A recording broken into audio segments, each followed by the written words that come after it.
Hey everyone, Space Duck here. Today I'm trying a new kind of video. I've been playing a lot of Project Zomboid lately, and I wanted to share 5 tips that I wish I knew when I got started. At the end of the video, let me know if you learned something new, or if I left something out, because I'm sure I did. Tip number 1. If you've just started playing, you might find yourself missing when you try to hit zombies. One of the first things I recommend that you do is go into your options menu. In the display tab, find the aim outline drop-down box and change it to any weapon.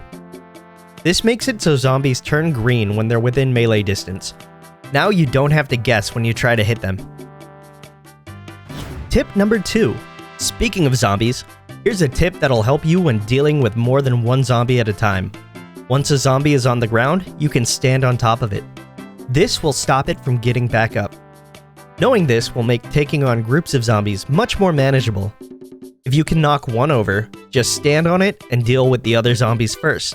Then, when you have a little bit of breathing room, you can start stomping. I still wouldn't recommend taking on more than 2 or 3 at a time until you get a weapon and get more comfortable with the game. Tip number 3. Honestly, this one took me an embarrassing amount of time to figure out. When you're trying to open a locked window, don't give up after 1 or 2 tries. I would always let my guy try to lift the window once or twice, and then I would just give up and walk away if the window didn't open. But sometimes your character needs to lift it 4 or 5 times before it actually opens up, so just be patient.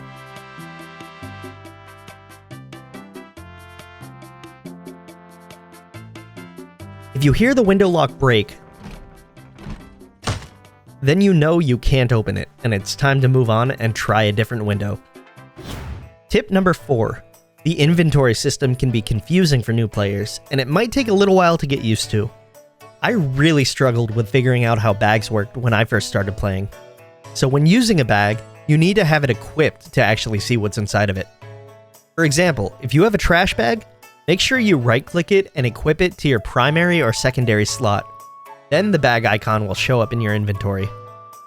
If you have a backpack, you can attach it to your back to be able to see what's inside.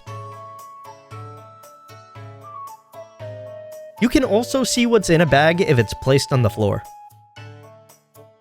Tip number 5. Let's face it, in this game, you're going to die a lot. It might be frustrating having to remake your character and repick your settings and your stats every time you start over. Luckily, Project Zomboid lets you save presets. For example, let's say you've spent some time picking out your traits. Instead of trying to remember your build the next time you make a character, just go down to the bottom of the screen and save the configuration as a preset. Now you can pull up this preset from the drop-down list instead of picking each trait individually every single time. This can also be done for your character's look as well as your custom sandbox settings.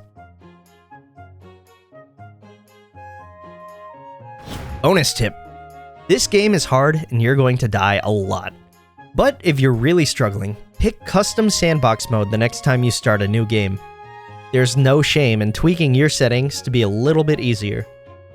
Here are 2 of my favorite settings that might help you out. In the Character tab, enable the Starter Kit. This gives you a few items to make getting started easier, such as a backpack and a baseball bat. In the same tab, consider enabling Multi-Hit. This makes it so your melee attacks can hit more than one zombie at a time. Well, that's it. I hope you enjoyed the list. Let me know what you would like me to cover in a future video. And if you like my content, feel free to hit the like button and to subscribe. Thanks so much, and I'll see you next time.